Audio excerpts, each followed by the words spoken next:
अपनी संस्कृति को समझूं, श्रद्धा से जीऊं और सनातन की अग्नि को हर मानव तक पहुंचाऊं। मैं हूं सुमित पीर और ये यात्रा है संस्कृति, श्रद्धा और सनातन मेरे साथ।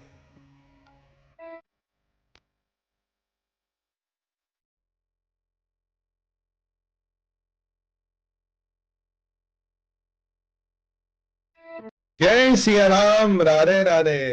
नमस्कार, सुप्रभात, आपका हार्दिक स्वागत और अभिनंदन आज के संस्करण में जिसका नाम है संस्कृति, श्रद्धा और सनातन। मैं हूं आपका होस्ट और दोस्त, मेरा नाम है सुमित भी। देखिए, एक विजन है, एक मिशन है, एक अभियान है कि हर घर में, हर दिल में, हर जगह सनातन के ध्वज पताका को फहराना है और उसे विश्वव्यापी करना है। आपसे निवेदन है कि आप इस महायज्ञ में जुड़े और इस मिशन में हमारे सहायक बने। बाकी हमारा एक सुपर एडवाइजरी है जिसमें हम एक 360 डिग्री सॉल्यूशंस आपको देते हैं। लाइफ, बिजनेस, व्यापार, कुछ भी हो, जिसमें फिजिक्स के हो, केमिस्ट्री हो, मैनेजमेंट हो, इकोनॉमी हो, इकोलॉजी हो, या इकोनॉमिक्स की बात है, या प्रैक्टिकल चीजों की बात हो, उससे लेके आपको क्या किसी यंत्र की आवश्यकता है, किसी मंत्र का उच्चारण करना जरूरी है, किसी पूजा या किसी पाठ के माध्यम से कुछ चीजों का निवारण करना जरूरी है, कंप्लीट आपको हम सोल्यूशन देते हैं स्विंग एडवाइजरी के माध्यम से। swingpeercollections.com सर एक अभिमंत्रित रेंज ऑफ प्रोडक्ट्स है जो उसको आप दे सकते हैं, जो आप उसके बारे में वेबसाइट पे लिखा, डायरेक्ट उनको परचेज कर सकते हैं, जिससे आपके जीवन की दिशा और दशा बदल सकती है। इनका अभिमंत्रण मेरा गारंटी है। चलिए आते हैं आज के विषय पे। आज का विषय जो है हमारा महाकालेश्वर की बात कर रहे थे, त्रिकाल पूजा। देखिए, महाकालेश्वर की प्रवृत्ति उग्र है। वहां जो भस्म आरती होती है, एक पूजा यहाँ मॉर्निंग में होती है, एक दोपहर को होती है और एक रात को होती है। उसके अलावा यहाँ भस्म आरती होती है। ये जो त्रिकाल पूजा है, इनकी जो महाकालेश्वर है, उनको शांत रखने के लिए, इनको संयमित रखने के लिए होती है। और याद रखिए, जो भस्म चढ़ती है यहाँ पे, ये फ्रेश होती है, ये कोई स्टोर नहीं की जाती है। नहीं कि हाँ जी रख रखी, उसमें से हम फ्रिज से निकाल निकाल के ला रहे हैं, कहीं हमने स्टोर कर रखी, तभी आती है। और तभी जो फ्रेश भस्म होती है, इनकी जिसे हम कई बार ताजे मुर्दे की राख भी कह सकते हैं, वो जाके महाकालेश्वर पे उसके माध्यम से उनसे उनकी आरती होती है। क्यों? एक जीवन मरण का समावेश, एक काल के भी काल, यम भी जिनसे डरते हैं वो है महाकाल। तो इसलिए एक इनका समावेश होता। महाकाल की प्रवृत्ति ऐसी ही है। और महाकाल की पूजा पाठ करना कमजोर दिल वालों के काम बस की बात नहीं है। अगर आप इस पूजा पाठ सिद्धि में जाएंगे तो आपके लिए मजबूती होनी चाहिए, क्योंकि महाकाल आपकी परीक्षा लेंगे। महाकाल आपको उठाएंगे, पटकेंगे, रगड़ेंगे, घिसेंगे, सब कुछ करेंगे। इसीलिए हर कोई महाकाल की साधना आराधना नहीं कर सकता। और मैंने हमारी जो रेंज है जो swingpeercollections.com पे, उसमें खास महाकाल कवच है जो देखिए, जो मैंने भी पहन रखा है। ये बड़ा शक्तिशाली एक कवच है, जो एक संकल्प भी है, तो आप देख सकते हैं। तो ये साधना आराधना करना आसान नहीं है। अगर हम महाकालेश्वर की बात करें तो यहाँ केवल महाकाल ही नहीं है, यहाँ हमें काल भैरव भी दिखते हैं, यहाँ महाकाली भी है, यहाँ ओंकारेश्वर भी है। तो उज्जैन में केवल महाकालेश्वर नहीं बल्कि ओंकारेश्वर भी है। तो यहाँ काल भैरव जी की उपस्थिति भी है, महाकाली की भी उपस्थिति है। और मैंने आपको कहा था कि अगर आपको महाकाल की आराधना कर अगर आपको महाकाली की आराधना करनी है, बिना महाकाल के आराधना के ये संभव ही नहीं है, ये हो ही नहीं सकता है। इसके बिना आपकी ये पूजा पद्धति कहीं फलीभूत होगी ही नहीं। इसके अलावा देखिए, उज्जैन हमेशा ज्योतिष का केंद्र रहा है। ज्योतिष के प्रचंड आचार्य, बड़े बड़े आचार्य उज्जैन से आए हैं। और उज्जैन जो है, इसको हम कहते हैं, अगर हम इसका मैं साइंस के माध्यम से बात करूं, तो ग्रीनविच मीन टाइम होता है, जिससे दुनिया का टाइम आता है। दुनिया का समय जो होता है, ग्रीनविच मीन टाइम से एक मेरिडियन है, जो लेखे हमने खींच रखी है जमीन पे, जिन्हें लैटिट्यूड लॉन्गिट्यूड्स भी कहते हैं, उनके माध्यम से हम ग्रीनविच मीन टाइम से दुनिया का समय आता है। उज्जैन के नीचे जो है, इसे कहते हैं जीरो मेरिडियन। जीरो मेरिडियन यानी कि उज्जैन भारत का समय निर्धारित करता। भारत का समय उज्जैन से आता है। भारत के पंचांग का जो समय है, जो समय की कैलकुलेशन है, उज्जैन पे बेस्ड है। और ये मेरिडियन, ये जो रेखा है, जिसे एक इमेजिनरी रेखा, ये ठीक महाकालेश्वर टेम्पल के नीचे से निकलती है। यानी कि महाकालेश्वर का जो मंदिर है, वो महाकाल का मंदिर है, वो ऐसे नहीं बना, कहीं भी बना दो, कुछ भी बना दो। इसका एक साइंटिफिक रीजन है, इसका लॉजिक है। और काफी दिन ऐसे होते हैं कि जहाँ बिल्कुल गर्भगृह पे कुछ विशेष दिनों पे सूर्य की किरणें पड़ती है, एक विशेष आकार से बनती है, पड़ती है।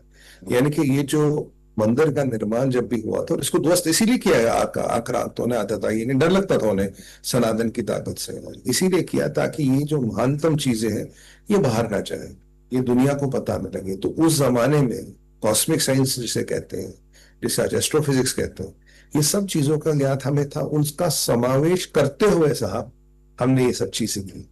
और इसीलिए इसको बार बार ध्वस्त किया गया, इसको बार बार बनाया गया, क्योंकि कहीं ना कहीं ये जो ज्ञान के प्रतीक है, जो सनातन की ताकत के प्रतीक है, इसको ध्वस्त करने की, इसको नष्ट करने की पूरी पूरी कोशिश आक्रांताओं ने की, ये बाएं पंथ वालों ने की। इनकी प्रवृत्ति ही कुछ ऐसी रही है। अब महाकालेश्वर की बात करें तो यहाँ एक विशेष अनुभूति होती है। जो साधक है, जो साधना के पथ पे चलते हैं, उनको एक विशेष अनुभूति होती है। ये 0 और 1 वाला सिस्टम है। अगर आप में साधना नहीं, आप में आस्था नहीं, आप में भावना नहीं, एक मंदिर है, दर्शन करके आइए, निकल आइए। पर अगर एक साधक है, आप में एक भावना है, आप में एक महाकाल की आप पे कृपा है, तो जो ऊर्जा आपको इस लिंग से मिलेगी, महाकालेश्वर के लिंग से मिलेगी, महाकालेश्वर से मिलेगी, वो शायद आपको कहीं ना मिले। उस ऊर्जा का आभास वो करते हैं। मैंने लोगों को जो ध्यान में बैठते, मैंने उनको रोते हुए देखा, आंखों में आंसू आ जाते हैं। ये उस लिंग का चमत्कार है, ये वो ऊर्जा है। पर आगे मैंने आपको समझा, फ्रीक्वेंसी है, फ्रीक्वेंसी उसी से बात करती है जिसकी फ्रीक्वेंसी मिलती है भाई। अब जिसकी फ्रीक्वेंसी नहीं मिलती तो उससे बात तो होगी नहीं। ये कोई पर्यटन का स्थान नहीं है, ये बहुत बड़ा धार्मिक तीर्थ है। करीब करीब अब 40-50 हजार लोग करीब दिन में आते हैं। तो धन्यवाद है माननीय प्रधानमंत्री मोदी जी का, धन्यवाद है शिवराज सिंह चौहान जी का, जिनके नेतृत्व में, और मोहन यादव जी का, जिनके नेतृत्व में ये महाकाल कॉरिडोर बना, और हम हिंदुओं की आस्था का और राष्ट्रीय सम्मान का एक जो एक प्रतिबिंब था ये बना। क्योंकि आज तक कहानियां यही लिखी गई कि भाई कौन आक्रांता है, कितने मंदिर तोड़े, कहाँ तोड़े, क्या किया, क्या नहीं किया। अब इन मंदिरों को फिर से बनाने का, यानी कि सनातन की सभ्यता को फिर से स्थापित करने का, जो आज हम ये एक प्रैक्टिकल एग्जाम्पल देख रहे हैं, प्रैक्टिकल चीजें देख रहे हैं। इससे बहुत लोगों को जनाब मिर्ची भी लग रही है, अब क्या करें, मिर्ची लगने दीजिए, उन्हें हर चीज में राजनीति दिखती है। पर अगर वो महाकाल की मान्यता देखे, महाकाल का वर्चस्व देखे, महाकाल को समझे, तो मुझे लगता है वो ये टिप्पणी करने से बचेंगे, क्योंकि महाकाल ना बड़े उग्र होते हैं। इन्हें गुस्सा आ गया तो कहानी ओवर है, गेम ओवर है उसी दिन। तो भाई जिनसे यमराज भी डरे, खुद समझिए। तो अब बात करें उज्जैन की, बात करें और तंत्र की बात में थोड़ा जोर करना जरूरी है। जैसे मैंने आपको कहा था, माँ कामाख्या के बाद अगर कहीं तांत्रिकों का, अघोरों का एक केंद्र बिंदु है, एक यहाँ तांत्रिक साधनाएं, अघोर साधनाएं, कई सारे ऐसे तरह के वेरियस साधनाएं, वेरियस रिचुअल्स होते हैं, तो ये जाके आपके उज्जैन में होते हैं। इसका मतलब कि नहीं कि आप नहीं जा सकते, आप जाइए, बिल्कुल जाइए, अपनी साधना आराधना करें, और अपनी साधना आराधना कीजिए। काफी सारे, जैसे है कि काल सर्प दोष का एक प्रथम स्थान निवारण का उज्जैन ही है, जहाँ पर काल सर्प दोष का निवारण होता है। तो इसकी काफी मान्यताएं है, काफी हमारे में एक रेलेवेंस है। आज भी ये लोग जो महाकाल का विरोध करते हैं टीवियों पे आके, और कुछ लोग ऐसे भी जिनका तो काम ही है महापुरुषों को गाली देना आजकल के डेट में, मतलब पब्लिसिटी पाने के लिए महापुरुषों को गाली दो, साधु संन्यासों को गाली दो, बहुत जल्दी पब्लिसिटी मिल जाती है। ये किसी भी प्रवृत्ति के लोग हो, ये यहाँ आते हैं, और ये सत्ता पक्ष के हो, विपक्ष के हो, किसी भी पक्ष के, चोरी छुपे आते, सर झुका के निकल जाते हैं, क्योंकि महाकाल के आक्रोश से हर कोई डरता है। और कुछ ऐसे लोग भी हैं जो यहाँ आए थे और जिनको लोगों ने यहां से भगा दिया। मेरा भाई, तुम्हारी जो पुरानी प्रवृत्तियां है, जो तुम्हारी पुरानी आते हैं, जो जिनके बारे में तुमने कहा था, वो बहुत दयनीय है। अब ये बड़े बड़े सितारे थे, वैसे नाम नहीं लूंगा, मैं खुद ही समझ जाएंगे, उनको यहाँ से भगा दिया गया था। महाकाल हर एक को दर्शन की अनुमति नहीं देते। और याद रखिए, आक्रांताओं ने इस लिंग को छूने की कोशिश नहीं की, उन्हें भी डर लगता था। महाकाल भारत में एक हिंदू एकता का प्रतीक है, क्योंकि यहाँ जाति का कोई भेद नहीं है कि इस जाति का, उस जाति का नहीं। ये जाति के भेद शायद चुनावों में यूज किए जाते, पर जब आस्था का विषय होता कोई जाति का भेद नहीं होता। कुंभ में जब 60 करोड़ लोगों ने नहाया, 67 करोड़ लोगों ने, तो ये पूछा कि ब्राह्मण कौन, बनिया कौन, ये दलित कौन, महादलित कौन, क्षत्रिय कौन, नहीं पूछा। जात पूछी, स्टेट पूछा, नहीं पूछा, क्योंकि एक हिंदुओं का महानतम पर्व है। याद रखिए, हिंदू समाज को तोड़ने के प्रयास अब भी हो रहे हैं, अब भी किए जाएंगे और करेंगे। जैसे ही हिंदू समाज अंदर से कमजोर होगा तो दुनिया भर में गिद्धों की कमी नहीं है जो हमें नोच नोच के खाएंगे। बट महाकाल जो खुद भैरव है, जब तक भैरव की कृपा इस देश पे रहेगी, जब तक भैरव की साधना इस देश में होती रहेगी, जब तक भैरव की आराधना इस देश में होती रहेगी, ये आक्रांता है। केवल ये एक देश है जहां 1000 साल तक इस्लामिक इन्वेजन फेल हुआ। कई देशों में 22 साल, 32 साल, लेबनान आपके सामने की बात है, 40 साल में खत्म। यहाँ 1000 साल से फेल क्यों हुए?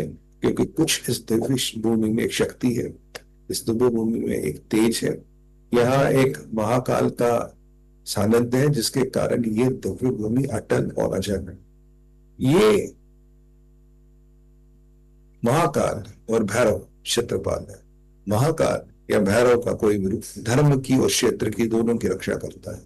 भैरव को समझिए, भैरव आराधना आराधना को समझिए, भैरव साधना को समझिए।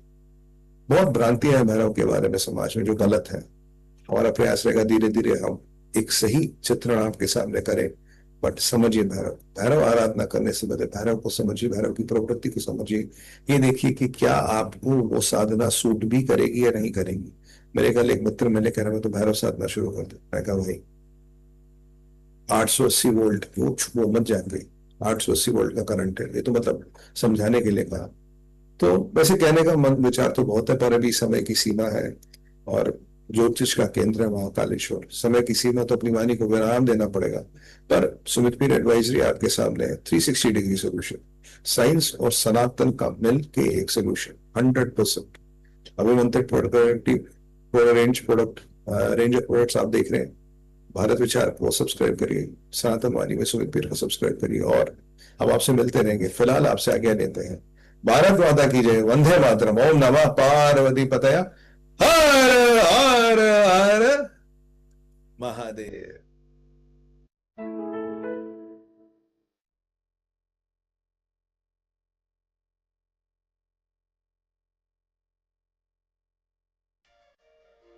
हर हर महादेव। सनातन न कभी शुरू हुआ था और ना ही कभी खत्म होगा। इस धरती पे जन्म लेके मैंने सिर्फ एक संकल्प लिया है, अपनी संस्कृति को समझूं, श्रद्धा से जीऊं और सनातन की अग्नि को हर मानव तक पहुंचाऊं। मैं हूं सुमित पीर,